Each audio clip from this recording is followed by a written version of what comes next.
Welcome guys အားလုံးပဲမင်္ဂလာပါကျွန်တော်က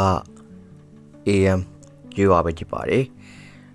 ဆိုတော့ဒီနေ့ဗီဒီယိုကကျွန်တော်တို့ဒီ movie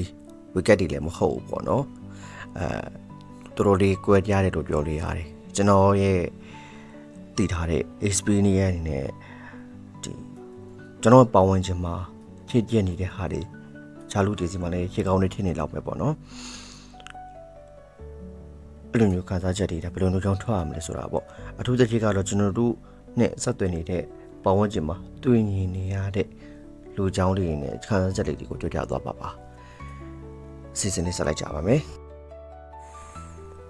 နံပါတ်1ကတော့ပတ်ဝန်းကျင်ကျွန်တော်တို့ငယ်ရာနေပြီးတော့ကြီးလာကြတယ်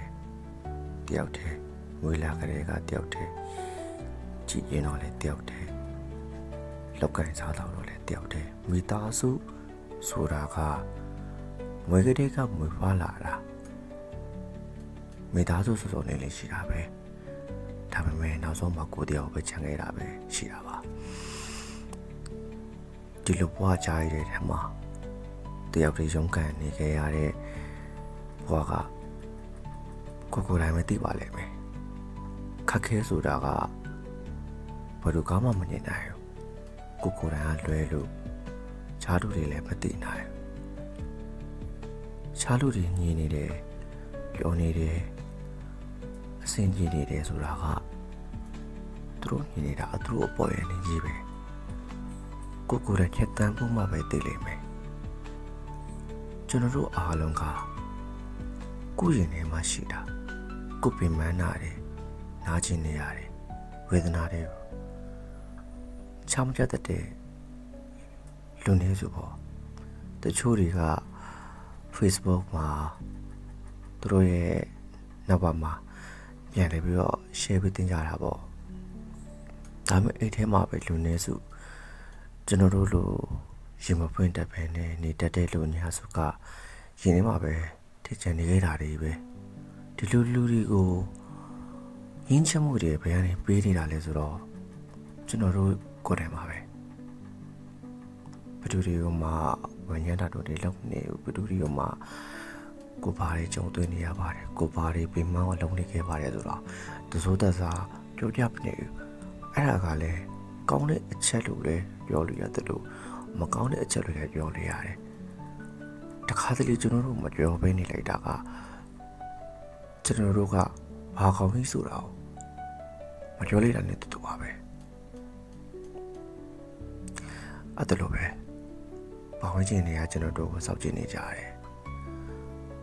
ကျွန်တော်တို့အစီအစဉ်နေကြတာတွေကိုပဲတွေ့နေကြတယ်ကျွန်တော်တို့တခုခုမှန်းရသွားခဲ့ဘာဝင်ချင်းဆိုတော့ကပဲအရင်ဆုံးပြောကြတာပဲဒီလိုကျွန်တော်တို့ဟာဒီလိုမျိုးနာကျင်စရာတွေဒီလိုမျိုးပြင်းပန်းစရာတွေဒီလိုမျိုးတချို့ကိစ္စတွေမပြောကြတော့ဘူးအများစုကတော့ယောက်ျားလေးတွေပုံညာတယ်မိန်းကလေးတွေလည်းရှိကြပါတယ်ဒါပေမဲ့မိန်းကလေးအများစုကကြားလေး emotion လေးမထိန်နိုင်ကြဘူးသူတို့ညနာမှာပုံပေါ်ညားလာကြတယ်ကျွန်တော်တို့ယောက်ျားလေးတွေကကြတော့ပို့ပြီးတော့ယောက်ျားလေးကြီးနေလို့လာတော့မသိဘူးပေါ့ဖော်ပဲထိန်တက်ကြတယ်ပို့ပြီးစိတ်ထဲမှာထားလိုက်ကြတယ်ခါစားချက်ကိုဖွင့်ထုတ်ဖို့ဆိုတာကတော်တော်ရှားတယ်တရား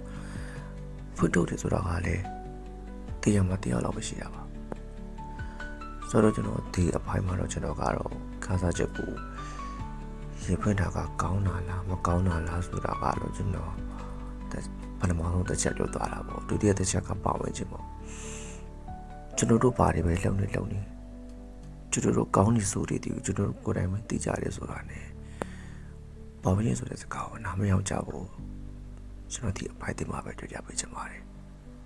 ကျွန်တော်ရဲ့ဒီ audio နောက်ထောင်လေးတို့တွေအားလုံးလဲသူတို့ခါစားချက်တွေမှာထင်နေကြတဲ့ဟာတွေနောက်တစ်ခုကအခုလုံးတဲ့နှစ်ကာလကြီးမှာစင်ကြီးမှုတွေကိုရင်ပေးပိုက်ပြီးတော့ခေတ္တနေတဲ့လူတွေအများစုနောက်ထောင်ပြောချင်တာလေးတွေရှိမယ်လို့တော့ညွှန်လင်းပေးပါတယ် သူတို့တွေလည်းကျွန်တော်ရဲ့ဒီစကားပိုင်းလေးမှာလည်းပါဝင်ကြမလို့လည်းညွှန်လင်းပေးပါတယ်နောက်အပိုင်းထဲမှာလည်းအကိုတို့ရေးထားခဲ့တဲ့ comment တွေဒါမှမဟုတ်ကိုတို့ပေးထားခဲ့တဲ့ reaction တွေနဲ့ကျွန်တော်ကပြန်ပြီးအစားကြည့်ပါမယ်တရားဒီညတော့ဒီလောက်ပါပဲ